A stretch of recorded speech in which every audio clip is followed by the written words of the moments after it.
Hello students, good morning all of you. आज की class में हम 2 पॉइंट कवर करने वाले हैं, परमिटिविटी एंड रिलेटिव परमिटिविटी। सबसे पहले पॉइंट में परमिटिविटी में हम ये जानेंगे कि परमिटिविटी की डेफिनेशन क्या होती है, इसकी एसआई यूनिट क्या होती है और परमिटिविटी कूलम फोर्स पर, जिसे हम इलेक्ट्रोस्टैटिक फोर्स भी कहते हैं, उस पर क्या इफेक्ट डालती है। सेकेंड पॉइंट हम कवर करेंगे रिलेटिव परमिटिविटी। इस टॉपिक में हम रिलेटिव परमिटिविटी की डेफिनेशन देखेंगे और इसकी एसआई यूनिट भी देखेंगे और इसके साथ ही ये समझेंगे कि रिलेटिव परमिटिविटी की जरूरत हमें क्यों पड़ी। फर्स्ट टॉपिक है हमारा परमिटिविटी। यदि हम परमिटिविटी को डिफाइन करें तो हम इसे इस तरीके से डिफाइन करेंगे, it is the property of any medium which affects the Coulomb force between 2 point charges in that medium.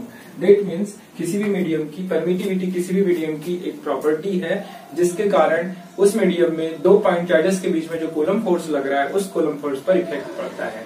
Coulomb force कोई हम इलेक्ट्रोस्टैटिक फोर्स या इलेक्ट्रिक फोर्स भी बोलते हैं, उस पर परमिटिविटी के कारण इफेक्ट पड़ता है। यदि हम परमिटिविटी के सिंबल की बात करें तो परमिटिविटी का सिंबल होता है एप्सिलॉन। ये आपको ध्यान रखना है। परमिटिविटी को समझने के लिए हम एक मीडियम लेते हैं, मीडियम कोई भी हो सकता है। उस मीडियम पर हमें मान लेते हैं कि जो 2 पॉइंट चार्जेस रखे हुए हैं Q1 एंड Q2, तो उनके बीच में जो फोर्स लगेगा, फोर्स का मैग्नीट्यूड रहेगा F = K Q1 Q2 upon R का स्क्वायर। यदि यहाँ पर हम K की वैल्यू पुट करें, K की वैल्यू मैंने आपको बताया था, K की वैल्यू होती है 1/4πε, तो हमारा फार्मूला बन जाएगा F = 1/4πε Q1 Q2 upon R का स्क्वायर। तो इस फार्मूले को देखकर आपको ये समझ में आ रहा होगा जो फोर्स है वो परमिटिविटी के इनवर्सली प्रोपोर्शनल है। और इनवर्सली प्रोपोर्शनल, जब 2 क्वांटिटी आपस में इनवर्सली प्रोपोर्शनल होती है तो इसकी मीनिंग क्या होती है कि एक क्वांटिटी को यदि आपने इंक्रीज किए तो दूसरी क्वांटिटी ऑटोमेटिकली डिक्रीज करेगी। तो यहाँ पर इनवर्सली प्रोपोर्शनल का रिलेशन है। इससे हमें ये समझ में आ रहा है कि एप्सिलॉन की वैल्यू को यदि हमने इंक्रीज करे, मतलब कि किसी भी 2 मीडियम के बीच में जो परमिटिविटी है उसकी वैल्यू को यदि हमने इंक्रीज किए तो फोर्स की वैल्यू क्या हो जाएगी, डिक्रीज हो जाएगी। मतलब परमिटिविटी को इंक्रीज करने पर फोर्स की वैल्यू डिक्रीज हो रही है, और यदि हमने परमिटिविटी की वैल्यू को डिक्रीज किए तो फोर्स की वैल्यू क्या होगी, इंक्रीज होगी। तो सबसे कम जिसकी परमिटिविटी की वैल्यू होगी, जिस मीडियम की परमिटिविटी की वैल्यू सबसे कम है, वहां पर सबसे ज्यादा फोर्स होगा। तो सबसे कम परमिटिविटी की वैल्यू एयर की होती है। यदि कोई 2 point charges Q1 and Q2 इनके बीच में यदि एयर मीडियम है या वैक्यूम है, दोनों की परमिटिविटी की वैल्यू अलग अलग होती है, वैक्यूम की अलग होती है, एयर की अलग होती है, पर हमने मतलब ये मान लिए है दोनों की वैल्यू में ज्यादा डिफरेंस नहीं होता, इसलिए हमने मान लिया कि दोनों की जो परमिटिविटी की वैल्यू होती है वो सेम होती है। यहाँ पर जो यदि कोई भी पॉइंट चार्जेस वैक्यूम में या फ्री स्पेस में प्रेजेंट हो तो उनके बीच में जो परमिटिविटी की वैल्यू होती है उसे हम एप्सिलॉन नॉट कहते हैं। ये आपको ध्यान रखना है। और इसकी वैल्यू होती है 8.85 × 10⁻⁻12 कूलम स्क्वायर पर न्यूटन मीटर स्क्वायर। तो यदि कोई पॉइंट चार्जेस फ्री स्पेस पर रखे हुए या वैक्यूम पर रखे हुए तो वहां पर जो परमिटिविटी की वैल्यू होती है वो मैंने आपको बताया सबसे कम होती है, जिसके कारण यहाँ पर परमिटिविटी की वैल्यू सबसे कम है, इसलिए फोर्स क्या होगा, मैक्सिमम होगा। तो यहाँ पर मिनिमम परमिटिविटी की वैल्यू होगी और फोर्स क्या रहेगा, मैक्सिमम रहेगा।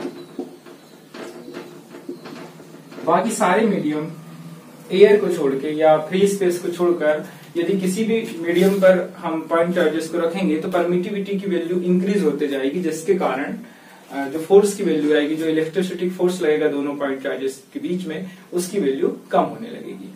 इसके आगे हम ये समझ लेते हैं कि जो परमिटिविटी है वो कूलम फोर्स पर कैसे इफेक्ट डालती है। मतलब ऐसा क्या हो रहा है जिससे कि जो फोर्स है उस पर इफेक्ट पड़ रहा है। तो इसे समझने के लिए हम 2 पॉइंट चार्जेस ले रहे हैं।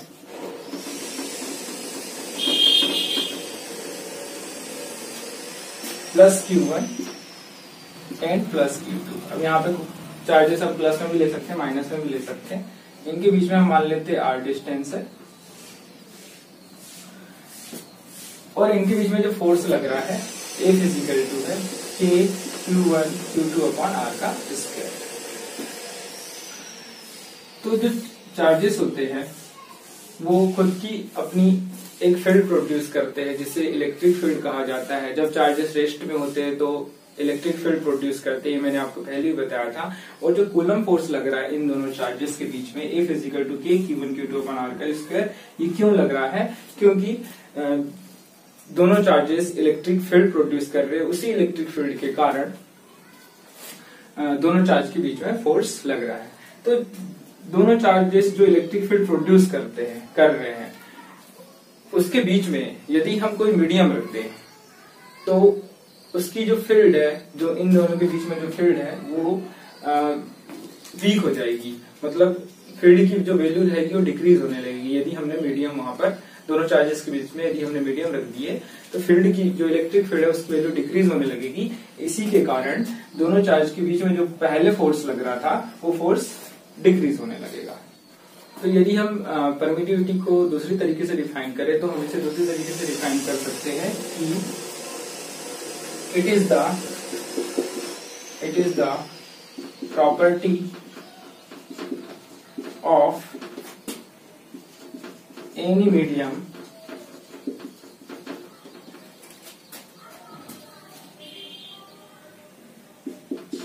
to permits its own field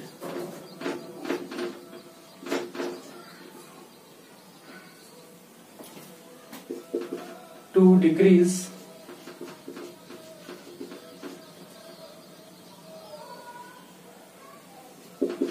the interaction field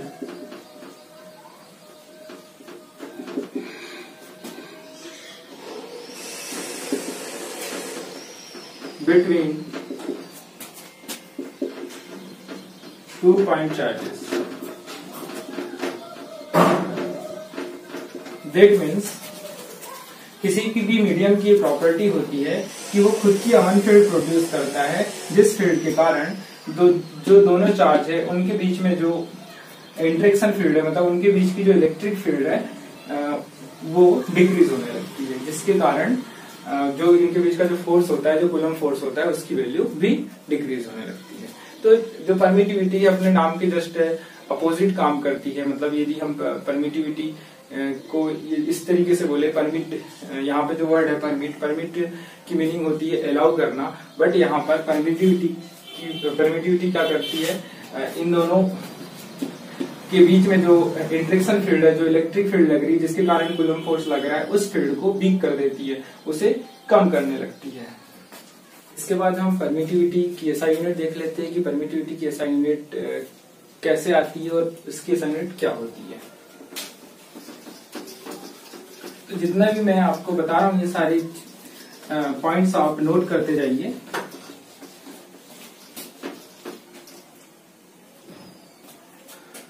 SI unit of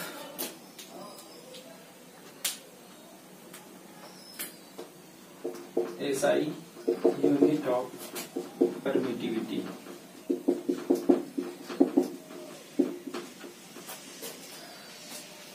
permittivity की SI यूनिट निकालने के लिए हम कूलम फोर्स का यूज करेंगे, जिसका फार्मूला होता है F is equal to K Q1 Q2 upon R का स्क्वायर। यहाँ पर F इजिकल टू K की वैल्यू रखने पर 4 pi epsilon Q1 Q2 upon R का स्क्वायर हम ऐसा लिख सकते हैं। हमें चाहिए परमिटिविटी की SI यूनिट, तो परमिटिविटी को हम इधर ट्रांसफर करेंगे। परमिटिविटी इज इक्वल टू हो जाएगा 1/4 पाई Q1 Q2 अपॉन R का स्क्वायर, और F को हमने नीचे ट्रांसफर, मतलब F को हम नीचे ट्रांसफर कर देंगे तो यहाँ पर जाएगा F। अब यहाँ पर हमको सभी जितने भी टर्म्स यहाँ पर है Q1 Q2 R का स्क्वायर F, इनकी यहाँ पर SI यूनिट रखना है। तो एप्सिलॉन इज इक्वल टू हो जाएगा, यदि हम इसकी परमिटिविटी की SI यूनिट की बात करें तो यहाँ पे 1/4 पाई जो है ये कांस्टेंट टर्म है, इसकी कोई SI यूनिट नहीं होती है। तो हम Q1 और Q2 की SI यूनिट रखेंगे। तो Q1 की SI यूनिट दोनों चार्जेस है, तो यहाँ पर Q1 की SI यूनिट भी कूलम है और Q2 की SI यूनिट भी कूलम है। R स्क्वायर यहाँ पर है, R क्या है, डिस्टेंस बिटवीन 2 पॉइंट चार्जेस, उसकी SI यूनिट क्या होगी, मीटर स्क्वायर हो जाएगी, क्योंकि यहाँ पर R का स्क्वायर और फोर्स की SI यूनिट क्या होती है, न्यूटन होती है। यहाँ पर हमको परमिटिविटी की SI यूनिट मिल जाएगी कूलम स्क्वायर पर मीटर पर न्यूटन मीटर स्क्वायर। इसे हम इस तरीके से भी लिख सकते हैं, कूलम स्क्वायर पर न्यूटन मीटर स्क्वायर, यदि हमने इसको ऊपर ट्रांसफर किए तो ये परमिटिविटी की SI यूनिट होती है। इसको दोनों तरीके से लिखा जा सकता है। इसके बाद हम नेक्स्ट टॉपिक स्टार्ट करेंगे, रिलेटिव परमिटिविटी। नेक्स्ट टॉपिक है रिलेटिव परमिटिविटी। रिलेटिव परमिटिविटी समझने से पहले ये हमें ये पता होना चाहिए कि रिलेटिव परमिटिविटी की हमें जरूरत क्यों पड़ी। तो इसके पीछे का रीजन ये है कि हर मीडियम की परमिटिविटी की वैल्यू अलग अलग होती है। सारे मीडियम की परमिटिविटी की वैल्यू याद रखना पॉसिबल नहीं है, इसलिए एक नया कंसेप्ट है रिलेटिव परमिटिविटी। यदि हमें रिलेटिव परमिटिविटी की वैल्यू पता है तो हम किसी भी मीडियम की परमिटिविटी की वैल्यू फाइंड आउट कर सकते हैं। अब हम कैसे किसी भी मीडियम की परमिटिविटी की वैल्यू फाइंड आउट कर सकते हैं, रिलेटिव परमिटिविटी की वैल्यू यदि हमको पता है, इसे मैं आपको एग्जाम्पल के थ्रू समझाऊंगा। पहले हम देख लेते हैं रिलेटिव परमिटिविटी की डेफिनेशन। तो according to definition of relative permittivity, it is the ratio of permittivity of any medium to permittivity of vacuum. That means यदि कोई भी पॉइंट चार्ज किसी मीडियम पर रखे हुए हैं और उन्हीं पॉइंट चार्जेस को वैक्यूम में रख दिया जाए, तो जब मीडियम में पॉइंट चार्जेस रखे रहेंगे उस टाइम जो परमिटिविटी रहेगी, और जब वही पॉइंट चार्जेस को वैक्यूम में रखा जाएगा सेम डिस्टेंस पर, उस टाइम जो परमिटिविटी रहेगी, उन दोनों के बीच का जो रेशो होगा उसे क्या कहा गया, रिलेटिव परमिटिविटी कहा गया। इसे समझने के लिए हम यहाँ पर एप्सिलॉन आर का यूज करेंगे। जो रिलेटिव परमिटिविटी है इसका सिंबल होता है एप्सिलॉन आर, ये आपको ध्यान रखना है। Epsilon are is equal to होगा epsilon M divide by epsilon not. यहाँ पर डेफिनेशन में ये बोला गया है, it is the ratio of permittivity of any medium. यहाँ पर हमने किसी भी मीडियम की परमिटिविटी ले ली है टू परमिटिविटी ऑफ वैक्यूम। तो यहाँ पर हमने वैक्यूम की परमिटिविटी की वैल्यू दी है। तो इन दोनों का जो रेशो होता है उसे ही रिलेटिव परमिटिविटी कहा गया है। फॉर एग्जाम्पल, यदि हमारे पास दो पॉइंट चार्जेस है Q1 एंड Q2, ये R डिस्टेंस पर रखे हुए हैं और ये किसी मीडियम पर रखे हुए हैं, इन्हीं पॉइंट चार्जेस को हम यदि वैक्यूम में रख दे, फ्री स्पेस में रख दे, सेम डिस्टेंस पर, तो इस टाइम पे इसकी जो परमिटिविटी की वैल्यू रहेगी उसे हम एप्सिलॉन नॉट बोलेंगे। यहाँ पर मीडियम क्या है, यहाँ पर हमने मीडियम लिए है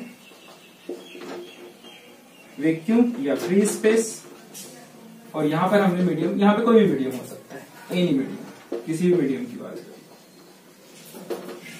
तो इस टाइम पर जो इन दोनों का रेशो होगा एप्सिलॉन एम और एप्सिलॉन नॉट का, कंडीशन क्या रहेगी, Q1 और Q2 दोनों चार्ज मतलब जो चार्ज हम किसी मीडियम पर रखेंगे वही चार्ज हम एयर पे भी रखेंगे, और उनके बीच का जो डिस्टेंस होगा Q1 और Q2 के बीच में जो डिस्टेंस होगा वो भी सेम रहना चाहिए। तो इस टाइम जो एप्सिलॉन एम और एप्सिलॉन नॉट के बीच में जो रेशो होता है उसे ही क्या बोला गया है, रिलेटिव परमिटिविटी बोला गया है। इस फार्मूले का यूज करके हम परमिटिविटी की वैल्यू फाइंड आउट करते हैं। इसके बाद हम देख लेते हैं SI unit of relative permittivity. SI unit of relative permittivity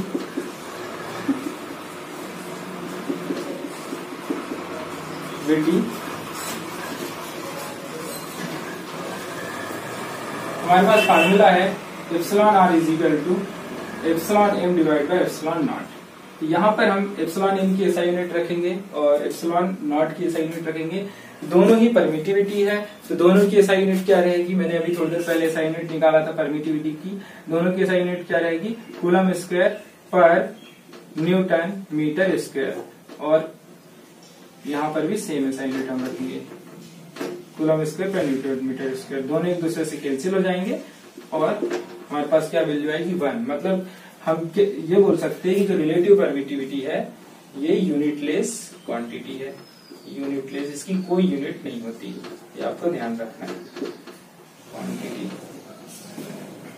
it is unitless quantity. इसके बाद हम देखेंगे, मैंने आपको बताया था कि एक एग्जाम्पल के थ्रू हम ये समझेंगे कि रिलेटिव परमिटिविटी का एप्लीकेशन क्या है, इसका कैसे यूज करते हैं हम किसी भी मीडियम की परमिटिविटी फाइंड आउट करने के लिए। तो for example,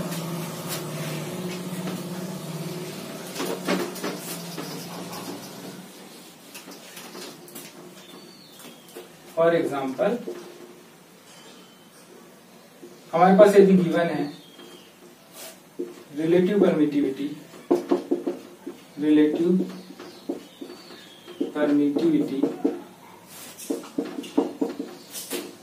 of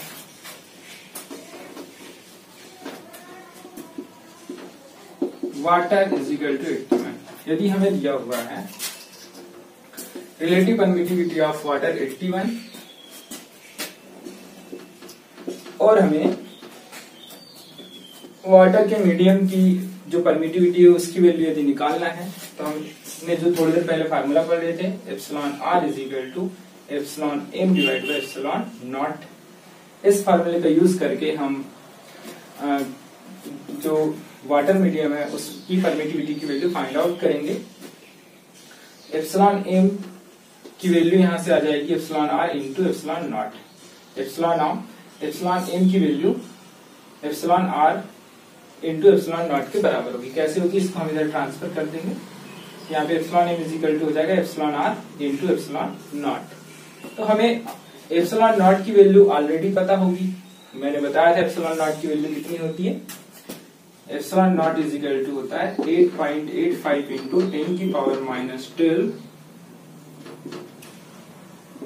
coulomb square पर न्यूटन मीटर स्क्वायर। इस वैल्यू को हम यहाँ पे रख देंगे, रिलेटिव परमिटिविटी की वैल्यू को भी यहाँ पे रख देंगे। एप्सिलॉन एम की वैल्यू हो जाएगी 81 इंटू 8.85 इंटू 10 की पावर माइनस 12 कूलम स्क्वायर पर न्यूटन मीटर स्क्वायर।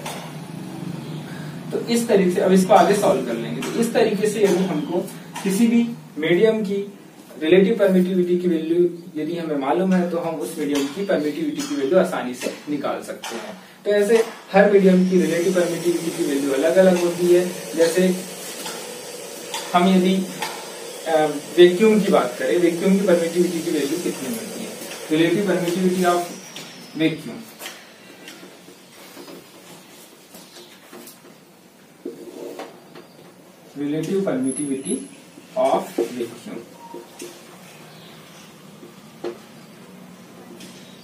तो हमारे पास फार्मूला है epsilon are is equal to epsilon M divide by epsilon nought. यहां पर हमने किस मीडियम जो चार्जेस है वो किस मीडियम पे रखा हुआ है, वैक्यूम पे रखा हुआ है। तो यहाँ पर जो मीडियम है, मीडियम की जो परमिटिविटी की वैल्यू रहेगी वो किसके बराबर हो जाएगी, एप्सिलॉन एम किसके बराबर हो जाएगा, एप्सिलॉन नॉट के बराबर हो जाएगा। क्योंकि मीडियम किस मीडियम की बात कर रहे हैं, वैक्यूम मीडियम की बात कर रहे हैं, तो ये दोनों इक्वल होंगे। इसलिए एप्सिलॉन आर की वैल्यू हो जाएगी यहाँ पर epsilon nought divide by epsilon M की जगह एप्सिलॉन नॉट रख सकते हैं।